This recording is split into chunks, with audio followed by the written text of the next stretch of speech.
Hello student, स्वागत है आप सभी का एक बार फिर से हमारे इस ऑफिशियल यूट्यूब चैनल में जिसका नाम है एसोल सॉल्यूशन। मैं चंदन कुमार हाजिर हूँ आप सभी के सामने अपनी एक और नई वीडियो के साथ। सो गाइस, आज की नई वीडियो हमने आप लोगों के लिए इसलिए बनाई है क्योंकि बहुत सारे स्टूडेंट्स के हमारे पास में कमेंट आ रहे हैं कि सर हमारे रिजल्ट में एब्सेंट आई थी, एनए आई थी और हमने ये वाला फॉर्म जो एसओएल की वेबसाइट पे शो हो रहा है, आई होपफुली आप सब ने भर लिया होगा। और जिन बच्चों ने भर लिया है तो उनके मन में एक ही डाउट चल रहा है कि सर क्या इस फॉर्म को फिल करने के बाद में हमारी जो प्रॉब्लम है उसका सॉल्यूशन मिलेगा या नहीं मिलेगा। सबसे पहली बात, क्योंकि बहुत सारे बच्चों ने फिल कर लिया इस वाले फॉर्म को, क्योंकि प्रॉब्लम ज़्यादा है, बहुत सारे बच्चों के मार्क्स नहीं लगे हैं और बहुत सारे बच्चों के मार्क्स लगे भी हैं। सिमिलरली पेपर देने के बाद भी दो स्टूडेंट्स ने सेम आंसर लिखे हैं, दो दोस्त ने सेम आंसर लिखे हैं, परंतु मार्क्स उनमें कईयों के 34 मार्क्स दे दिए, कईयों के 30 मार्क्स दे दिए, कईयों के 16 मार्क्स दे दिए। ऐसे बहुत सारे स्टूडेंट्स के हमारे पास में रिजल्ट्स आए हैं। जैसा कि मैंने आपको बताया था, अगर आप लोगों को आपके रिजल्ट से रिलेटेड कोई भी प्रॉब्लम है तो आप हमें इस नंबर पे अपने रिजल्ट्स को व्हाट्सअप कर सकते हैं, क्योंकि हम आप लोगों के लिए जो भी आगे की प्रक्रिया होगी तो उसको एक साथ ही आप सभी को इन्फॉर्म कर दिया जाएगा। साथ ही साथ आप लोग हमारे टेलीग्राम ग्रुप से भी जुड़ सकते हैं जिसका लिंक डिस्क्रिप्शन बॉक्स में।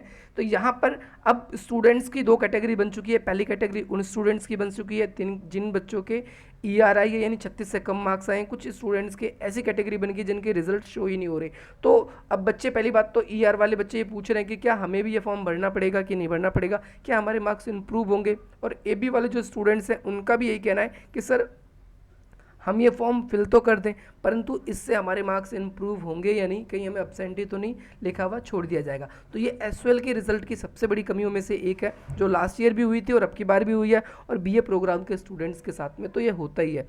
बच्चे बहुत अच्छा एग्जाम भी देते हैं परंतु उन्हें कई बार फेल कर दिया जाता है, उनकी ER दी जाती है। और बहुत सारे स्टूडेंट्स ऐसे होते हैं जो परेशान होकर अपने ग्रेजुएशन को भी छोड़ देते हैं, क्योंकि 1 साल बाद एग्ज़ाम होते हैं, 6 महीने बाद रिजल्ट आता है और उसमें से फिर ER दे दी तो फिर अगला साल भी बर्बाद और 6 महीने और बर्बाद। तो भाई जो 3 साल की ग्रेजुएशन है वो बन जाती है आपकी 4 से 4.5 साल तक की आपकी ग्रेजुएशन। तो यहाँ पर अब आप सबने आई होप ये सब फॉर्म फिल कर दिया होगा और यहाँ पर अब स्टूडेंट्स पूछ रहे हैं इसका क्या फ़ायदा है। तो सबसे पहली बात तो यहाँ पर आपको ये पढ़ना है, इस फॉर्म को फिल करने के बाद में आपकी स्क्रीन पर ये पॉपअप होकर आ जाएगा थैंक्स, और आप इसका प्रिंट आउट भी निकाल सकते हैं। बहुत सारे स्टूडेंट्स ने निकाल भी लिए, अगर नहीं लिए तो आप स्क्रीनशॉट लीजिए। अगर आपने ऑलरेडी सबमिट कर दिया है तो आपको चिंता करने की ज़रूरत नहीं है। और क्या करना पड़ेगा आज की इस नई वीडियो में आपको ये भी जानने को मिलने वाला है। सबसे पहली बात तो अगर आप लोगों के रिजल्ट के अंदर या तो AB या NA लिखा आ रहा है तो भाई आप लोगों ने जो ये फॉर्म फिल डायरेक्टली जो आपने ये फॉर्म फिल किया है इसमें डायरेक्टली आपको एक ऑप्शन मिला है ईमेल आईडी का, और इस फॉर्म के अंदर अगर आप देखेंगे तो आप लोगों के लिए डायरेक्टली ये बात कही गई है। इस ईमेल आईडी में आपने जो भी इस ईमेल आईडी वाले ऑप्शन में आपने जो भी मेल आईडी लिखी है उस मेल पे आप लोगों को एसओएल 10 दिन के अंदर एक रिस्पॉन्स भेजेगा। ध्यान रखना है आपको, 10 दिन के अंदर एसओएल आपको कुछ ना कुछ रिस्पॉन्स भेजेगा। अगर रिस्पॉन्स नहीं भेजता तो हमें यहाँ पर हम आपको बताएंगे आगे फिर आपको क्या करना है। देखिए जगह पर डायरेक्टली आप लोगों से यही बात हुई है कि भाई जो भी आपने इस फॉर्म के अंदर अपनी ईमेल आईडी को मेंशन किया है, इस 10 दिन के अंदर यहाँ पर क्या किया जाएगा, आपका जो स्टेटस है ये आपका चेक होगा, या तो आपका प्रोग्रेस में होगा या आपका रिजेक्ट हो जाएगा या फिर आपको एसओएल आना पड़ेगा। ऐसी कुछ प्रक्रिया भी हो सकती है आपके साथ में। और इसके साथ साथ यहाँ पर आप लोगों के लिए बाद की बात है, बट यहाँ पर डायरेक्टली अभी सीधा सीधा कहा गया है आपको कि भाई एब्सेंट की इस प्रॉब्लम को लेकर आप लोगों को एसओएल आने की कोई भी ज़रूरत नहीं है यहाँ पर। और इसके साथ साथ जो भी आपने फॉर्म फिल किया है, जो भी ऑप्शन डाले हो, तो उसका PDF आपको यहाँ मिल जाएगा। आप एक बार से ज़्यादा इसका जो रिस्पॉन्स है उसको सबमिट नहीं कर सकते, इसके अंदर ये भी मेंशन किया गया है। अगर आप दोबारा से करने की कोशिश करोगे तो वहाँ पर आ जाएगा यू हैव ऑलरेडी एग्जिस्ट। तो अब यहाँ पर प्रॉब्लम ये है कि अब ये हमारा होगा भी या नहीं होगा। अगर नहीं होगा या होगा तो क्या होगा, सबसे पहली चीज़ यहाँ पर आप लोगों के मन में ये आ रही है, तो आपको कुछ चीज़ें करनी है। सबसे पहली चीज़, हो सकता है कि आप में से कुछ एक बच्चे ऐसे भी हों जहाँ पर कंसीडर नहीं किया जाएगा आप लोगों को। तो आप लोगों को क्या करना है, आप लोगों को जो भी आपने एग्ज़ाम दिया था उसकी जो PDFs है उसको संभाल के रखनी है।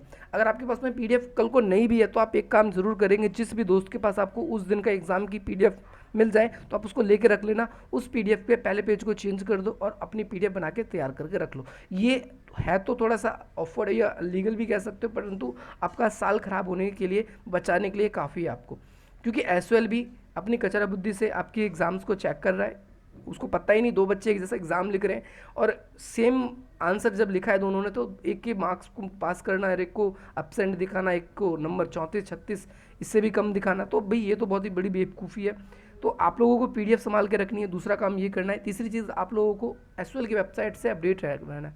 चाहे हमारे चैनल को आप सब्सक्राइब कीजिए, अधिक से अधिक मित्रों तक शेयर कीजिए, क्योंकि लास्ट ईयर भी हमने बहुत सारे स्टूडेंट्स ऐसे थे जिन्होंने अपने एग्ज़ाम दी तो ठीक आपकी तरह ओपन बुक एग्जामिनेशन, परंतु उनके रिजल्ट्स में बहुत सारी कमियां थी और उनके रिजल्ट में दोबारा से इंप्रूवमेंट हुए थे और उसमें हमने उनकी पूरी हेल्प करी थी।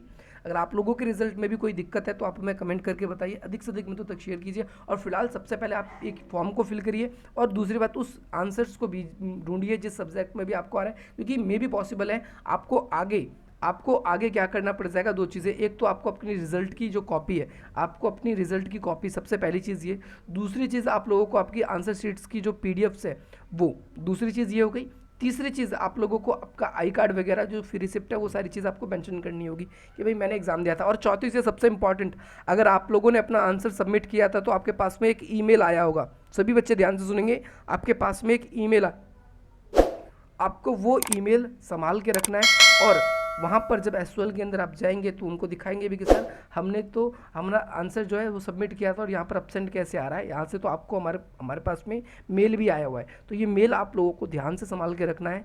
आप लोगों को अपनी आंसर शीट संभाल के रखनी है और आप लोगों को आपकी जो रिजल्ट आया है इसकी प्रिंट आउट निकलवा के आप फिलहाल के लिए ज़रूर रख दें, क्योंकि बाद में ऐसा भी हो सकता है कि ये लिखा हुआ आ जाए your result is not declare और आप फिर अकेले परेशान होते रहे, बाकी बच्चों के हो जाए। सो गाइज, यही था आज आप लोगों के लिए अपडेट। आई होप आप लोगों को इस वीडियो से बहुत वैल्यू मिलेगी और इसी प्रकार की इंटरेस्टिंग वीडियोस पाने के लिए आप हमारे चैनल को सब्सक्राइब करें, वीडियो को लाइक करें, अधिक से अधिक मित्रों तक शेयर करें। जय हिंद, जय भारत।